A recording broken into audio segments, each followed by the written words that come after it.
வணக்கம். எவ்வளவோ பார்த்துட்டுங்க. இதெல்லாம் ஒரு விஷயமாங்க. வெயிட் பண்ணுங்க.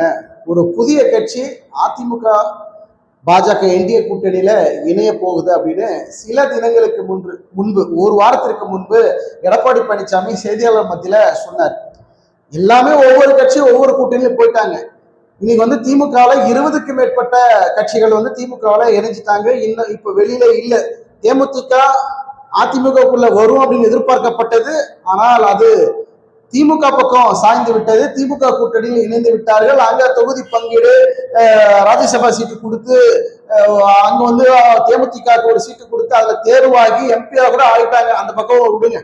இப்ப எடப்பாடி பழனிசாமி இன்னும் அந்த ஒரு கணக்கு சொல்றாரு. ஒரு புதிய கட்சி, பிரபலமான கட்சி, ஒரு பிரபலமானவர் அதிமுகவுல இணைய போறாரு, வரப்போறாரு, பொறுத்துருங்க அப்படின்னாங்க. அப்ப யாருங்க? எல்லாம் ஒரு பக்கம் போய் சேர்ந்துட்ட பிறகு இன்னும் யார்தான் இருக்கிறாங்கன்னா விஜய் அவர்கள் தான். அப்போ விஜயை குறிக்கோள் காட்டி, விஜயை மையப்படுத்தி, விஜயை எதிர்பார்த்து எடப்பாடி பழனிசாமி ஒரு கணக்கு போடுறாரா? இங்க என்ன ஒரு சவால் அப்படின்னா, எடப்பாடி பழனிசாமிக்கு இந்த தேர்தல் ஒரு சவால், பாஜகவுக்கு இந்த தேர்தல் ஒரு சவால், தமிழக வெற்றி கழகம் விஜய்க்கு இது ஒரு சவால். இது எல்லாம் தவிர்த்து திமுகவுக்கு இது சவாலும் சரி, ஒரு மிகப்பெரிய இந்த தேர்தலை ஜெயிச்சே ஆகணும், 200 தொகுதிகளுக்கு மேல வென்று ஆட்சி பிடித்தே ஆக வேண்டும் அப்படின்னு திமுக ஒரு பக்கம் பெரிய அளவுல மாஸ்டர் பிளான் போடுறாங்க. இதுல ஒரு பெரிய வேடிக்கை என்னன்னா, அதிமுக திமுக மாறி மாறி ஆட்சி பிடிக்கும். ஒரு முறை திமுக வரும், ஒரு முறை அதிமுக வரும், அதிமுக வரும், திமுக வரும், மாறி மாறி வருவாங்க. எந்த கட்சியுமே தொடர்ந்து இரண்டு முறை ஆட்சி புரிந்ததாக இல்லை.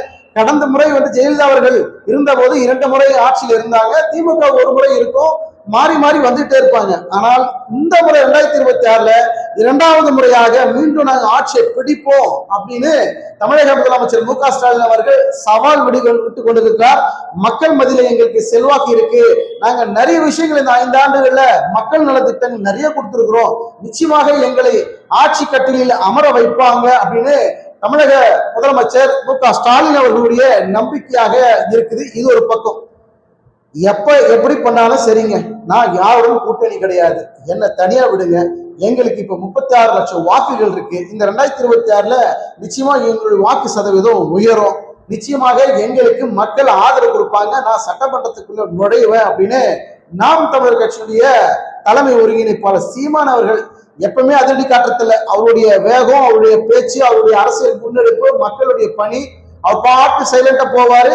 எந்த கட்சியுடனும் கூட்டணிக்குள் போகாமல் தனித்து நிற்கக்கூடிய அவர் அவருடைய செயல்பாடுகள், அவருக்கு ஏதாவது அதிருப்தி வாக்குகள் இருந்தா அந்த அதிருப்தி வாக்குகள் தமிழக வெற்றி கழகத்துக்கு போகிற ஒரு பேச்சும் இருக்கு.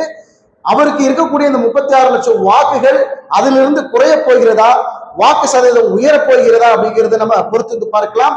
இங்க போட்டி யாருக்கு? திமுக தரப்புல இருந்து மு.க. ஸ்டாலின் அவர்கள் முதல்வராக போறாரா? என்டிஏ கூட்டணியில எடப்பாடி பழனிசாமி முதல்வராக போகிறாரா? இந்த பக்கம் தமிழக வெற்றி கழகத்துடைய தலைவர் விஜய் அவர்கள் முதல்வராக போகிறாரா? யார் தாங்க முதல்வர்? என்னதான் பண்றது? யாருக்கு நாங்க வாக்கு செலுத்துறதுன்னு மக்கள் மத்தியில மிகப்பெரிய குழப்பம். பொறுத்து பார்க்கலாம். கூட்டணி களம் மாறும். கடைசி நேரத்தில் தேர்தல் தேதியை அறிவிக்குவதற்கு முன்னாடி நாள் வரைக்கும் நிச்சயமாக கூட்டணி நிலைப்பாட்டுல மாற்றம் இருந்துகிட்டே இருக்கும். அதிரடியான களத்துல தமிழக வெற்றி கழகம் அதிமுகவுடன் என்டிஏவுடன் இணைவதற்கு அதிகபட்ச வாய்ப்புகள் இருக்க ஒரு சூழல் ஏற்பட்டு கொண்டே இருக்கிறது அப்படின்னு ஒரு பக்கம் பேசப்பட்டிருந்தாலும், தமிழக வெற்றி கழகத்தில் இருக்கக்கூடிய 2ஆம் கட்ட தலைவர்களாம் இதை மறுக்கிறார்கள். நிச்சயமாக தேர்தல் தேதி அறிவிப்பு வருவதற்கு முன்பாக எது எப்படி வேண்டாலும் நடக்கலாம், நாம பொறுத்திருக்கலாம். எந்த கட்சி எந்த கூட்டணி இணைந்தால் ஒரு மெகா கூட்டணியாக மாறும். திமுக ஆல்ரெடி மெகா கூட்டணி ஒரு ஸ்ட்ராங்கான பேச போட்டாங்க, ஸ்ட்ராங்கான கூட்டணி அமைச்சிட்டாங்க. இப்ப இது யாருக்கு சவால் இருக்குன்னா, அதிமுகவுக்கு தான் சவால். தமிழக வெற்றி கழகத்துக்கு இது சவாலா அப்படின்னா அவர்களுக்கு சவால் தான். இங்க என்ன சவாலா இருக்குன்னா, அவர்கள் திமுக வீழ்த்தணுங்கிறது, நம்ம முதல்வர் ஆகணுங்கிறது தமிழக வெற்றி கழகத்துக்கு ஒரு சவால். ஆனால் இந்த சவால் தனியா நின்னா அது சாத்தியமா? என்டிஏ கூட்டணிக்குள் இணைந்தால் இது சாத்தியமா அப்படிங்கிற ஒரு கேள்வி இருக்கு இல்லையா?